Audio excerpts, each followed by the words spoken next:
Scanning for audio.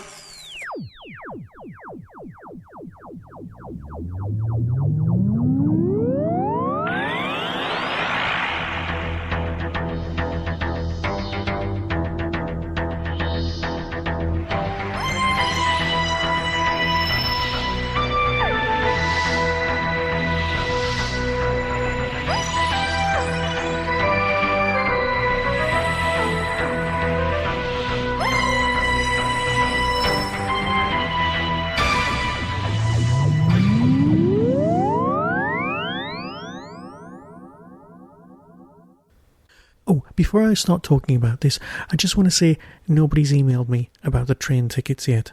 They are still available. Please hurry. Welcome to a Tin Dog podcast.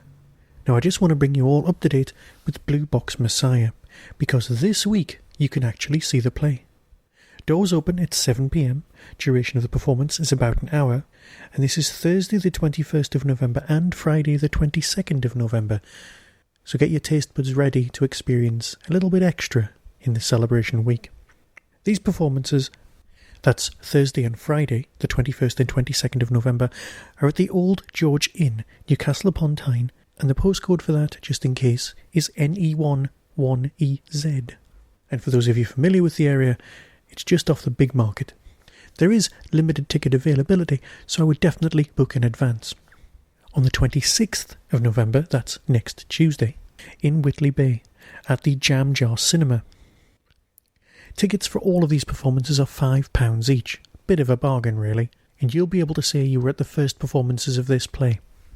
There is, of course, an extra performance, the first official performance of this play, and that's in London, part of the Whovian wedding. So if you're going to that, even as a guest or just as an attendee, you'll be able to see the play there. And that's on the 24th of November. Beyond that, dates will be announced, and you'll be able to find out much more via the Twitter feed. And that is, of course, by following at Blue Box Messiah, all one word. Now, if you'd like to see Blue Box Messiah at a venue near you, why not email me and I'll pass it on to the producers, and tell me what venues you have. Are you a Doctor Who fan club? Do you meet regularly? Yes, Steve, I am looking at you. Because if you'd like to see our play in your area, email me and we'll find a venue in your area for 2014. But if you want to make sure that you see this play now, book now. Visit www.blueboxmessiah.co.uk and press the tickets button in order to book. You can, of course, book on the night, but you might as well book in advance and guarantee yourself a seat at this reasonably historic event. So enjoy the celebration week in style with Blue Box Messiah. Be seeing you. There now follows an interview with the cast and director as part of BBC Radio Newcastle's Sunday morning lineup. The amazing talent of Whitney Houston and Joy. It's BBC Newcastle Radio for the North East. Now, it's been 50 years since Doctor Who first appeared on our TV screens, and it's as ever popular, I know. And to mark the anniversary, a theatre company from Newcastle has found a very special way to celebrate with a new comedy play. Illumination Theatre will be staging Blue Box Messiah, in which a cast of various characters discuss if Doctor Who would make a good religion. With me in the studio is director Louise Gregory and one of the actors, Adam Lightfoot, who plays the character Luke in the play.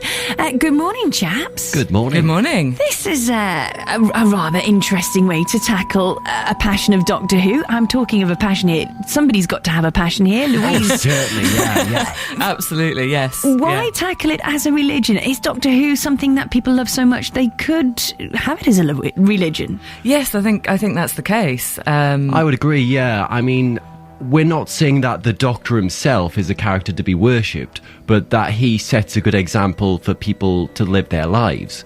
And that a lot of his behaviour, the decisions that he makes, can be a good example. Okay, I suppose he's always on the side of good people, isn't he? And fighting off the most strangest of outfits. Just tell us a little bit about the play. How does it actually take us through the journey of deciding if Doctor Who could be religion? Well, basically, it's a conversation between two characters, Matt and Luke, who are discussing this idea and trying to work out whether it would make a good religion. So they're looking at the various elements that make up organised religion, whether it fits with those. But interspersed within that conversation are examples that are given by these other characters. So they leap up and suddenly they're policemen or they're aliens or...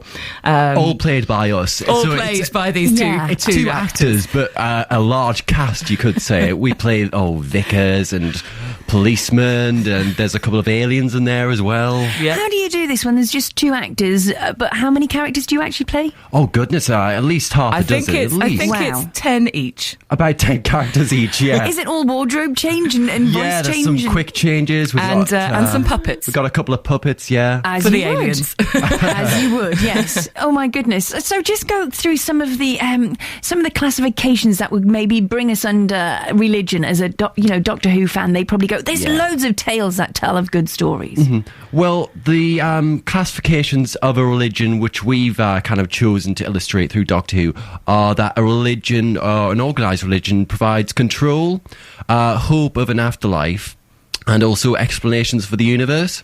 I mean, explanations for the universe definitely would come under Doctor Who. I mean, there are loads of examples of, say, the Doctor causing the Big Bang, of being there at the start of the universe.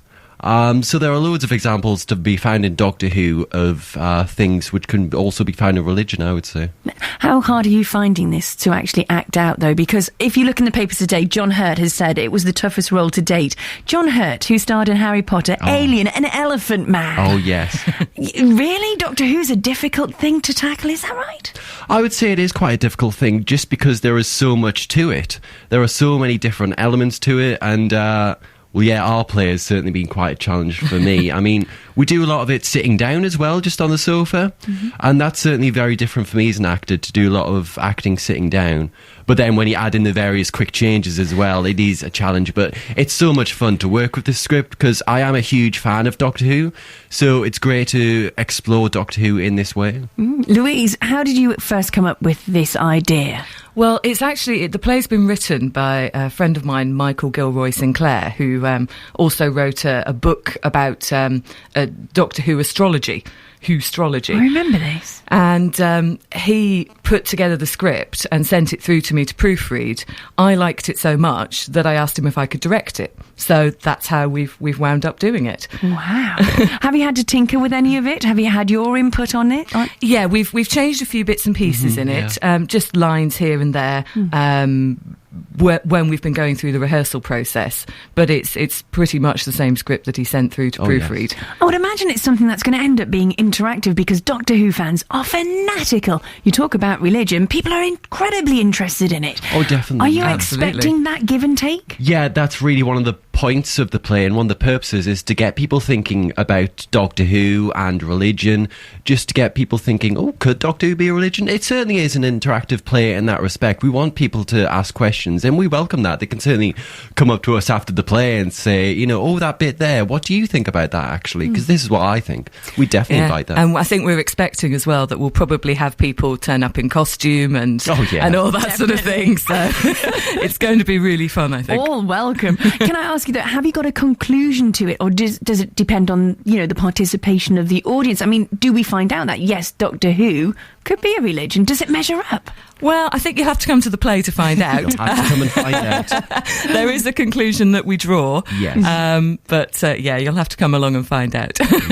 It sounds like it's really enthralling. It's actually taking place this week, isn't it? It is. It is, yes. We've got 2 shows this week on Thursday and Friday at the Old George in Newcastle. Then we play the Jam Jar Cinema in Whitley Bay on the 26th. So there's another opportunity to see it. So we're either side of the anniversary. Oh, that sounds great. 50 years of Doctor Who, and you've had a role to play in it. Everybody wants to be in Doctor Who.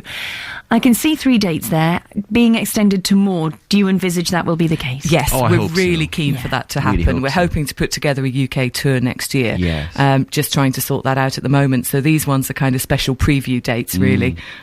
Your first chance to come and see it before it goes out on the road. That's brilliant. Louise, Adam, thank you so much for coming in this Sunday morning and coming and chatting with us. Once again, just a reminder that play can be seen at the Old George in Newcastle on the 21st and 22nd of November. That's this Thursday and Friday. And also at the Jam Jar Cinema in Whitley Bay on the 26th of November. That's a week today. Enjoy, guys. Let us know how it goes, actually. That would be wonderful to find out what the response has been. Yeah, and, we will do. And happy anniversary, 50 years to Doctor Who.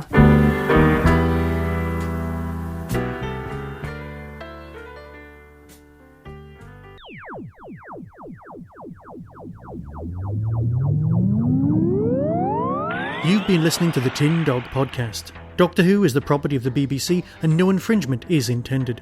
To contact the show or to find out more about Whostrology and my other works, click on the links on the Tin Dog Podcast homepage. Why not follow Blue Box Messiah, all one word, on Twitter to keep up to date with tour dates of my forthcoming Doctor Who comedy play. The Tin Dog Podcast is a founder member of the Doctor Who Podcast Alliance.